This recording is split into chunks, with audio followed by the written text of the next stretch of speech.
2020년 11월 23일 진윤교회 전영대학부.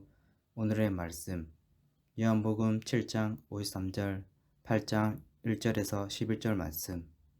다 각각 집으로 돌아가고 예수는 갈림산으로 가시다.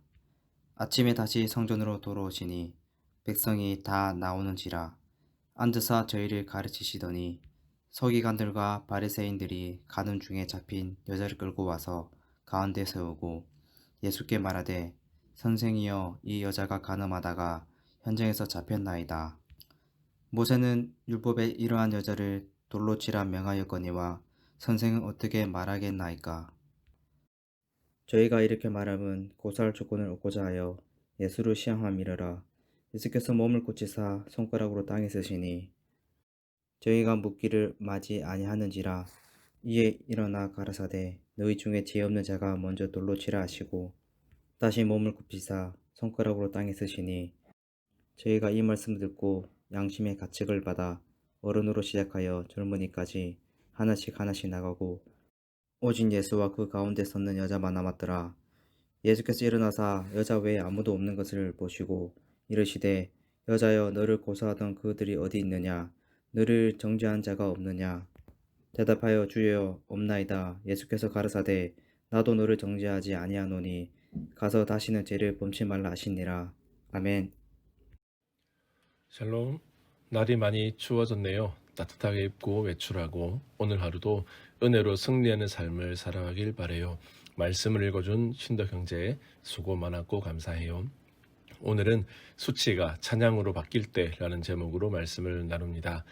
음행하다가 잡힌 여인은 수치심을 느꼈을 것이고 그것은 곧 돌에 맞아 죽을 것이라는 공포로 바뀌었을 것입니다. 사람들 앞에서 죽음을 맞게 될 여인은 예수님은 어떻게 하시나요? 서기관들과 바리새인들이 음행 중에 잡힌 여자를 끌고 예수님께 왔습니다. 그녀의 죄를 고발하며 모세의 율법은 이러한 여자를 돌로 치라고 했는데 예수님은 과연 어떻게 하실 것인지 질문합니다. 그들은 예수님의 답변에 순종하기 위해 질문한 것이 아닙니다. 예수님을 곤란에 빠뜨리려고 하는 교만한 자들 앞에서 수치와 공포를 느끼는 이 여인의 모습이 바로 우리의 모습입니다. 우리는 성경에서 배운 대로 하나님과 이웃을 사랑하며 거룩하게 살지 못했고 하나님을 거역하고 이웃을 미워하며 믿음을 버리고 사탄의 유혹을 따라 살 때가 많았습니다. 그녀와 우리의 차이는 죄에 있는 것이 아니라 지금 그 죄를 들켰느냐 아니냐 하는 것뿐입니다. 서기관들과 바리새인들은 여인을 이용해 예수님을 함정에 빠뜨리려는 계획을 미리 세웠습니다. 이것을 아셨던 예수님은 몸을 굽혀 손가락으로 땅에 쓰셨습니다. 그리고 계속 질문하는 그들에게 너희 중에 죄 없는 자가 먼저 돌로 치라라고 대답하셨습니다. 예수님은 그분을 괴롭히는 서기관과 바리새인의 죄뿐 아니라 모든 사람에게 있는 죄를 지적하신 것입니다. 그러자 어른부터 시작해 젊은이까지 모두 그 자리를 떠났습니다. 드러난 죄만 죄가 아닙니다. 예수님이 드러내시기 전까지 사람들은 자신의 죄를 인정하려 하지 않았습니다. 그러나 예수님은 모든 사람의 죄를 알고 계셨습니다. 그러므로 우리는 늘 정결한 삶을 살고자 애써야 합니다. 이제 모든 사람이 떠나고 예수님과 여인만 남았습니다. 예수님은 죄를 용서해 주시며 여인에게 거룩한 삶을 살라고 말씀해 주셨습니다. 예수님의 용서가 의미 있는 것은 그분이 여인의 죄를 친히 짊어지셨기 때문입니다.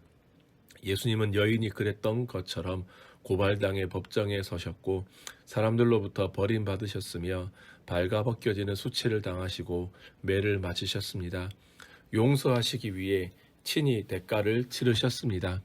그 여인의 모습이 바로 우리의 모습이기에 그 여인의 죄를 용서해 주신 것처럼 예수님이 우리의 죄도 용서하시기 위해 대속의 죽음이라는 대가를 치르신 것입니다.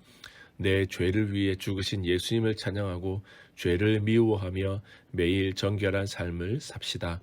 말씀을 마무리합니다. 죄 때문에 수치스럽게 죽을 수밖에 없었던 여인을 예수님이 구해 주셨습니다. 여인에게 이 날은 수치가 찬양으로 바뀐 날로 영원히 기억될 것입니다. 이렇게 큰 은혜를 주신 예수님을 우리도 찬양하며 영광 돌리는 삶을 살아가길 예수님의 이름으로 축복합니다.